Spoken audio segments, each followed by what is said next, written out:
como vão? Estamos aqui de volta com o nosso programa Saber Direito, nosso curso de Direito Civil Constitucional. Meu nome é Fábio Vieira Figueiredo, sou professor de Direito Civil e o tema da nossa aula hoje é Direito de Família.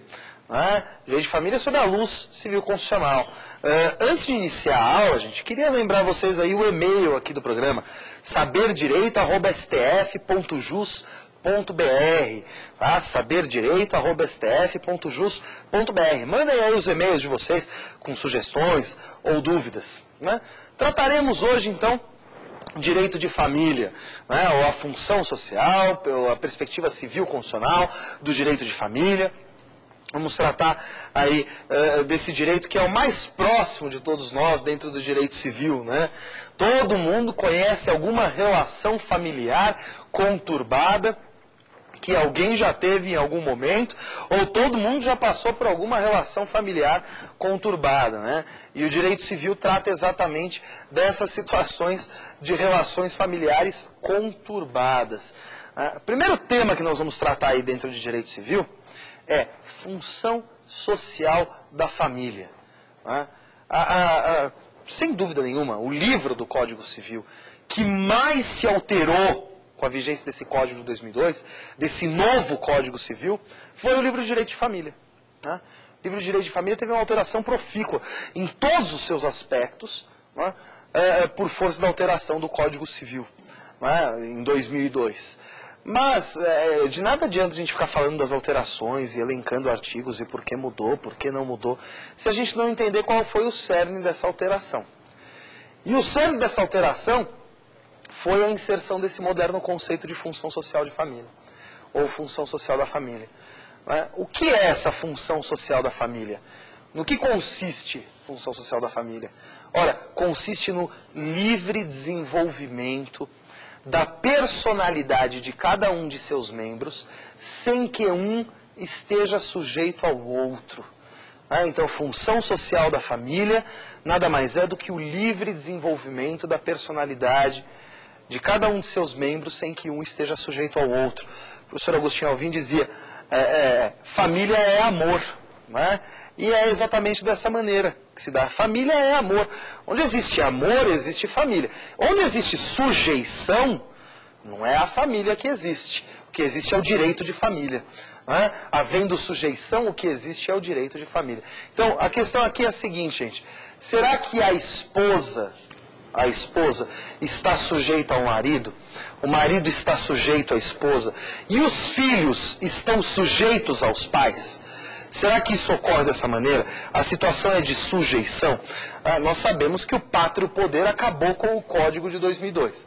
O Código de 2002 acabou o pátrio poder e ingressou a figura do poder familiar.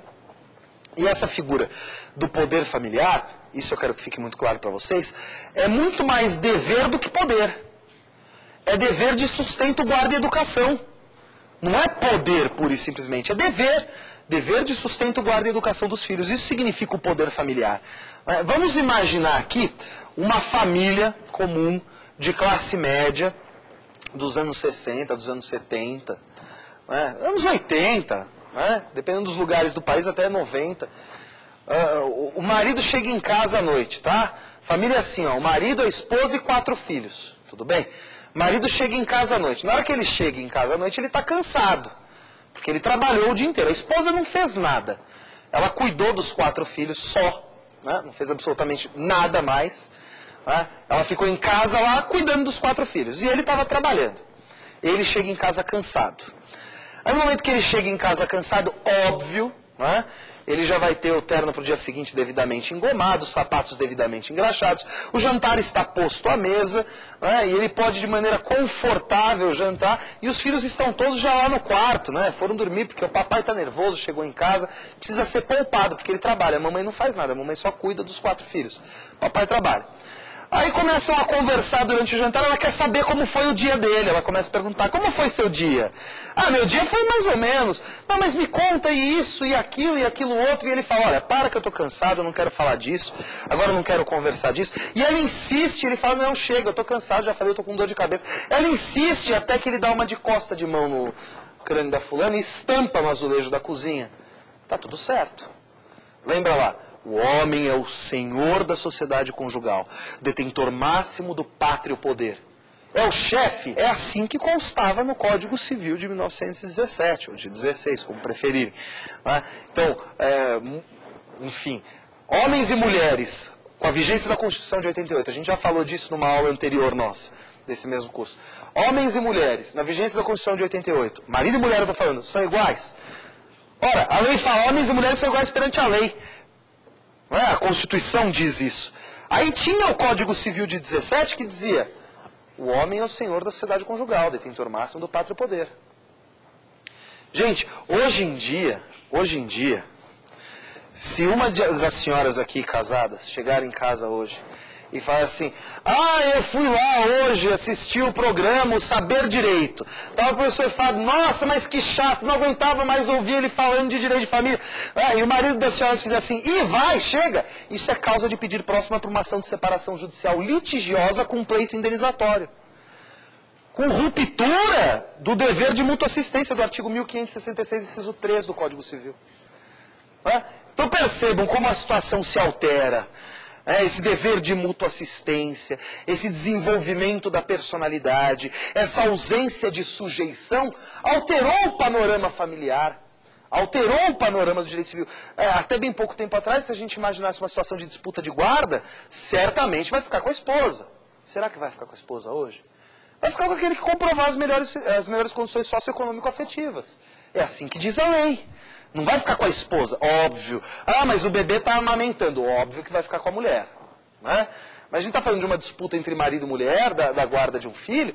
Essas situações todas se alteraram. E nós passamos a analisar a isonomia substancial dessa situação. Então, é a partir desta tônica, desta moderna tônica do direito de família, que deve ser analisada a relação familiar. Sob pena da gente incorrer em graves problemas que vão passar aí próximo da agressão à legislação, mas muito mais do que isso, muito mais perto da agressão à ordem pública instalada. E esse é o grave risco. Então eu queria falar com vocês sobre dois temas dentro do direito de família, essencialmente. Quais sejam? Casamento e extinção do casamento. Então, casamento como negócio jurídico e a extinção do casamento.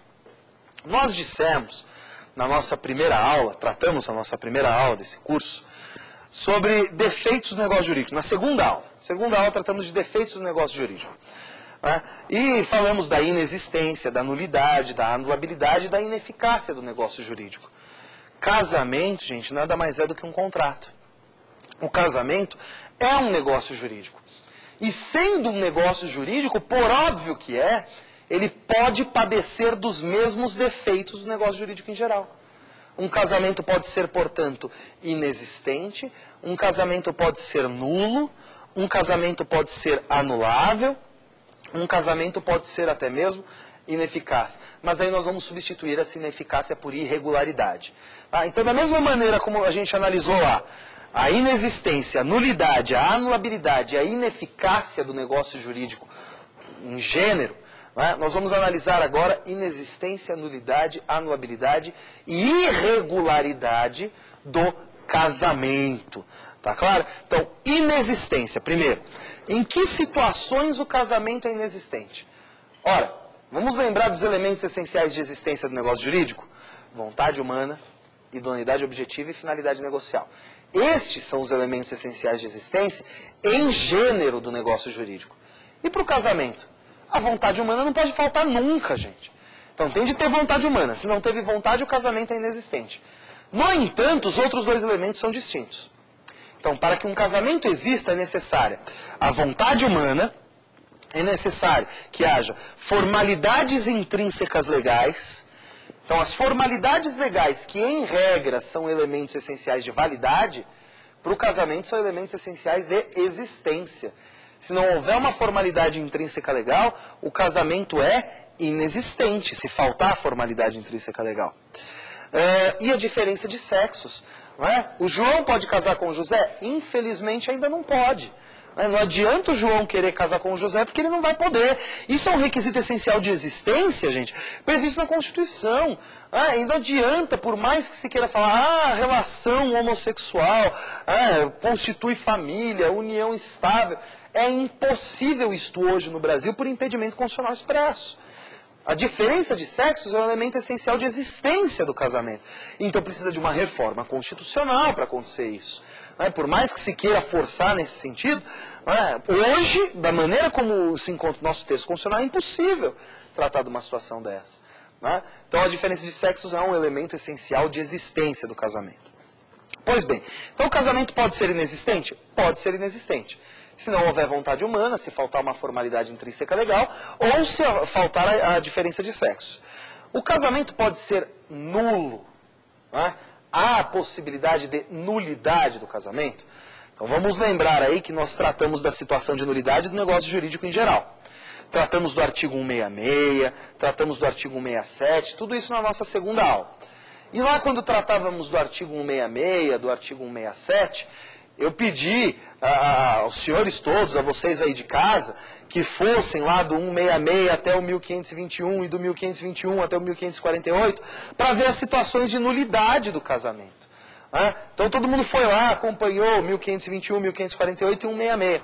Por quê? Porque o artigo 1667 do Código Civil, artigo 166, inciso 7 do Código Civil, diz que é nulo o negócio jurídico quando a lei taxativamente o declarar nulo ou proibir-lhe a prática sem cominar sanção. Então, se a lei proíbe a prática de um ato e não comina a sanção, a situação é de nulidade. Vamos ver o que faz lá o artigo 1521 do Código Civil? O artigo 1521 do Código Civil tem o seguinte caput: não podem casar. Ora, ele está proibindo a prática de um ato. Ele não comina a sanção.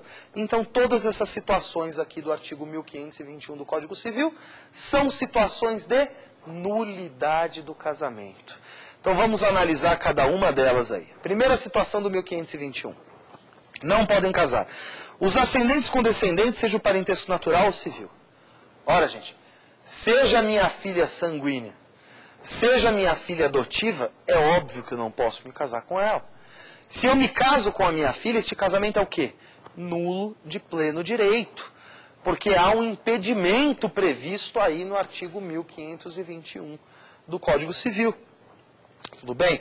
Aí no inciso 2, trata os afins em linha reta. Quem é parente afim em linha reta, hein?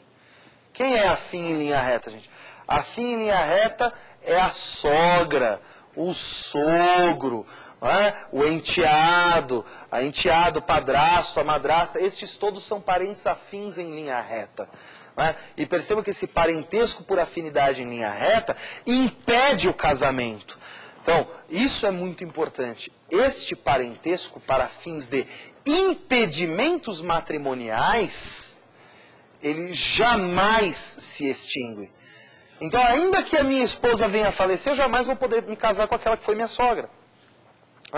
Então, percebam, o parentesco por afinidade na linha reta jamais se extingue para fins de impedimentos matrimoniais. Tá legal, gente? Olha lá como é que diz o inciso 3 do artigo 1521. O adotante com quem foi cônjuge do adotado e o adotado com quem o foi do adotante. Óbvio, se eu adotar um rapaz para ser meu filho, que já foi casado, isso pode acontecer, ele já foi casado, eu posso algum dia me casar com aquela que já foi esposa dele? Claro que não. O adotante não pode se casar com a pessoa que já foi cônjuge do adotado. Assim como ele não pode se casar com aquela que já foi minha cônjuge. Porque aquela que já foi a minha cônjuge é madrasta dele. Ou foi madrasta dele um dia, se esse parentesco jamais se extingue. E aquela que já foi cônjuge dele, já foi minha nora. Então já há parentesco por afinidade na linha reta. Então é impossível esse casamento. O inciso 4 fala: os irmãos unilaterais ou bilaterais e demais colaterais até o 3º grau, inclusive. Olha, irmãos unilaterais ou bilaterais. Irmão unilateral é aquele que é irmão só por parte de pai ou só por parte de mãe. Óbvio, não podem se casar. Com muito mais razão, não podem se casar os irmãos bilaterais. E aqui tem aquela figura do parentesco na